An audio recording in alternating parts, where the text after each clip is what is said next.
you're gonna put in, and what's gonna be the return, right? Investment and return. And when you think about that, it's not wise to invest in something where there's going to be no return. Or it's not wise to neglect something where there's going to be, it's actually like extremely important return, and you're not careful about your investment.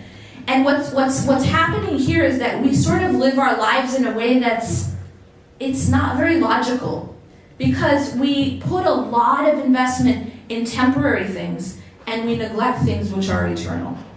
And so I want to just emphasize why this discussion is important, and why it's important that we focus on the building of the heart and the spiritual self.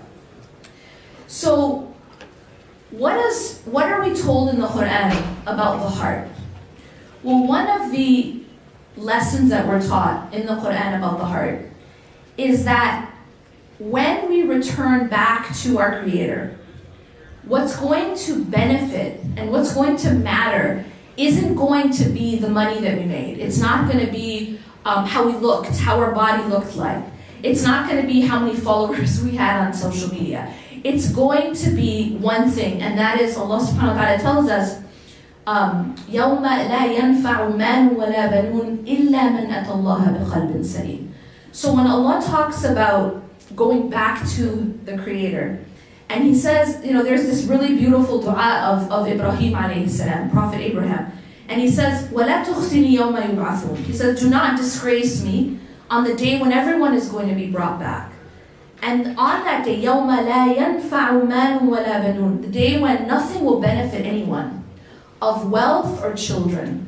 And when you look at these two things, wealth, we know wealth, right? This is something we chase in this life. It's something that people feel powerful when they have it. And children here it's sort of like a representation of power, at that time. So power, children, wealth, these things are not going to benefit anyone. What will? إِلَّا مَنْ أَتَى اللَّهَ بِقَلْبٍ سَلِيمٍ. Except for the one who returns back to God with a heart that is sound. And this is what I want to talk about. What is qalbun salim? What does it mean to have a healthy heart? And how does that relate to having healthy spiritual and mental well-being? How does the heart relate to our mental health and our spiritual well-being? And what does that mean? And then how do we get there? So what I want to do is I want to give you guys two analogies. One is the analogy of a journey, and the other is the analogy of the body.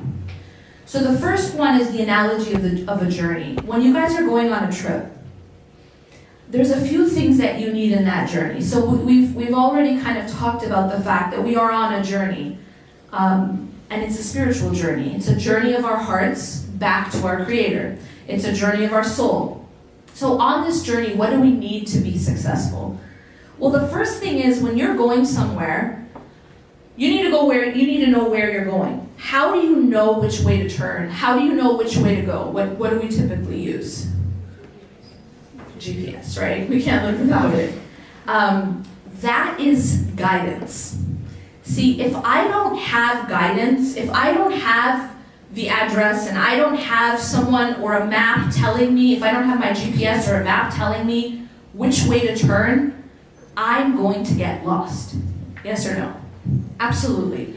And it's the same thing with this journey in life. If I don't have guidance, I get lost. I will not be able to find my way through this life unless I have guidance.